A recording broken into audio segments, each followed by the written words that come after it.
Hello world and welcome. In this video I'm going to do a quick edit of this image. It's one of my favorites from a few days ago. I took a trip to the beach to take some images. Really liked this one. Really liked the wee bit of a curve that goes through there. So I'll go as quickly as I can through this. Just to say, just before I start, the interesting thing to me is just I took a series here, and this bit of the wave is washing in. And it's washing in towards that. So a lot of this really defined curve didn't exist. Like if I go back to here, there was none of it. And then it starts to come in, starts to wash over. And I just kind of took some images, not being sure which one was going to be the shape that I would like the most. And as it turned out, it was the very last image I took that was the shape that I like the most. So let's jump into the edit. So I'll start out with coming to the color space, and what I want to do here is to change my rendering. The reason I'm changing my rendering as a very first thing is because rendering does impact, generally speaking, tonality as well as how the colors are representing. So it's just a good idea, in my opinion, to do that first, because then, if you change it later, then you might need to change the rest of your edit later. So just get off to a good start. I'm going to, in this case, choose the digital film. Now this is only a part of Film Pack. If you don't have Film Pack, you'd need to find something else, but there definitely are other things to pick. I just know that in digital film I have access to Velvia, which I quite like the idea of putting on here. Now I'm going to just have a quick go at my white balance while I'm here in the color space too. Just 5700 I've gone with there, and I think just gonna go maybe about +5 just to change the color that's going on there. And this basically I found this by trial and error previously and just remembered it. What's next? Well, maybe two things. Maybe I'll correct. I know there's a bit of a slant going on here that's going to drive me crazy, so I'll come over here to the spot where I can find my horizon tool. And I will also just turn on the auto crop for now, just to have a quick peek at that. And I think that looks pretty straight. Just perusing for a moment. It doesn't. It's a good tool, but it doesn't always nail it. So, but I'm pretty happy with how straight that is. So that's a good thing. I think I'll also just go ahead and apply my crop now, because I know that I really enjoy a 16:10 crop on this one. So I'll choose that, and I'll bring this down. Just try to make sure that I don't have any black borders showing, so I'll just drag that in a little touch. I think the other ones are okay. Maybe bring this down just a touch more. Yeah, I'm pretty happy with that for now. Excellent. So what's next? Let's jump over to the color tab and start to work with some of the tonality, because obviously this is quite flat. And we can see that in the histogram. The histogram's all kind of bunched together in the upper middle, and most of the tonalities happening there, and that's letting us know, as if our eyes couldn't tell, that there's not a whole lot of contrast there. So a lot of what I'll do in here is probably going to be focused on contrast. Now I'm going to just see highlight priority. So that's not shifted it at all. Highlight priority medium, not shifted it. So those highlights must not be too bad. That's cool. I'm going to put on my smart lighting. Just leave it on uniform. You can see that it's stretched out my histogram. It's kind of played around a bit with the black and white points to a degree. It's not pushed those too far. If I were to crank this, we'd probably see that change a little bit, but not crazy in this instance. I'll maybe put it somewhere around here, 40, 45, something like that. Just to stretch that histogram out, starting to give me a bit more contrast straight away. In the selective tone, I'm going to just maybe try to guard those highlights just a smidge, because through the waves here it is very intense. So just going to zoom in. Yep, I think I'm quite happy with that. And then a little bit of going to raise the midtones and shadows and lower the blacks again just putting a certain degree of contrast in there in shifting those. Maybe about there. See how I might shift that black again, but we'll see how we go. Clear view, I don't want much on. Obviously when you turn it on, this defaults to 50. You may have noticed the default is very strong. I generally consider maybe 5 or 10, somewhere in that range. Again, in this case, it's just going to add just a little bit more contrast in a slightly different way. Coming down here, turn on the contrast, turn off the micro contrast. Micro contrast is not my bag, baby, to quote Austin Powers. But I do love fine contrast. I sure do. So I'm going to get the fine contrast on there, and yeah, I think we'll just leave it at that.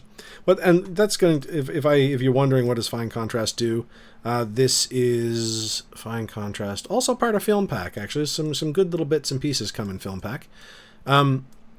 If I turn that off, see in these kind of finer details, it's not quite as fine as micro contrast. Micro contrast goes a notch smaller still, so it's kind of in the middle there. So, but anyway, I really like fine contrast. We give fine contrast a thumbs up.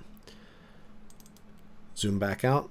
That's looking pretty good. Another thing I want to do, just because it helps me to visualize tonalities, I know eventually on this one I want to put a border.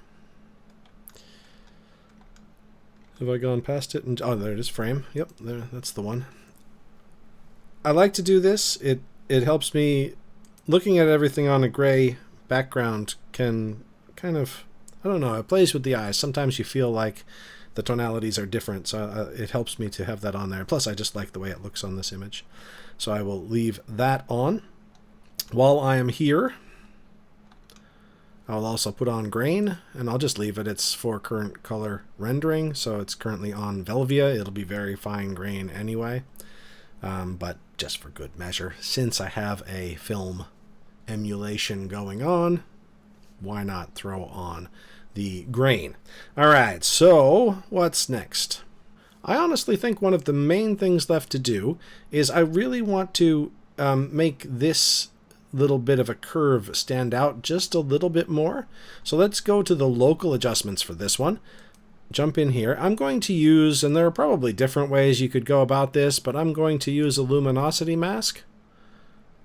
That's the hue, that's luminosity. Again, luminosity mask, part of Film Pack. And I'm going to go ahead and click on that. You can see when I do luminosity mask and I click a spot, it makes a selection for me, and this selection is kind of wide, and it's encompassing most of the tones in my image, and that's not really helpful to me at all. But I can adjust it here. So I can narrow the sort of main band. These ones are referring to the main band, and these ones are referring to the feather. So I'll also bring the feather in a bit, just tighten that up basically, and maybe even bring that down a touch more.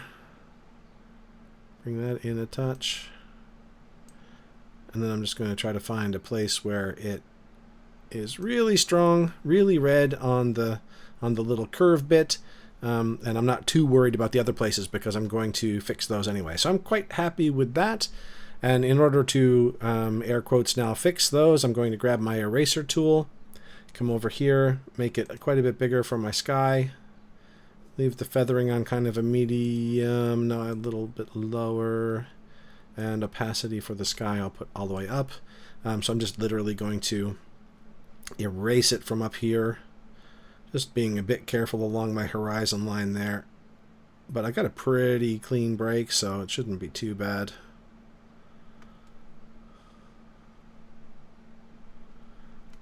And I'm actually not too worried about the bits. It's mostly down here that I want, so I'm not too worried about those bits up there anyway. So I will do something to that effect. And now what I'm going to do for the remainder, like I want to lessen this stuff and lessen the other stuff, just most of the effect up there. So I'm just going to bring my opacity down 20%, something like that. Bring my size down, and I'm going to paint over these ones, being careful not to hit the main curve because I don't want to impact the opacity of that. And I'm just going to take a little bit of it away, so it'll be letting some of the effect through, but not too much. And then up here I'll be doing a similar thing, just lessening it a bit. Lessen that a bit.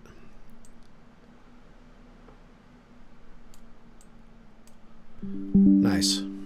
Oops. Some kind of notification. Let me turn that off.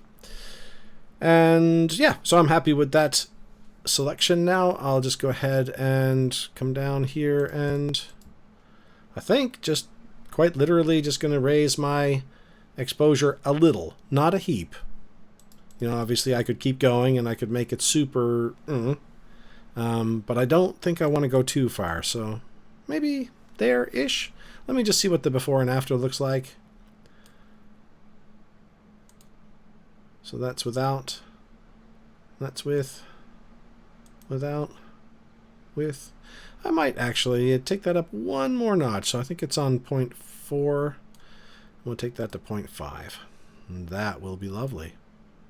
Yeah, happy with that. So I'm going to go ahead and press escape, which will just take me out of that local adjustment tool and bring me back to general land. And I believe that that is my quick edit. I'm going to have a look at one more thing.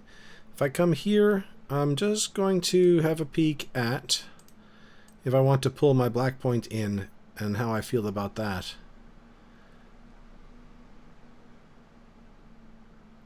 Maybe just a smidgen, somewhere like there.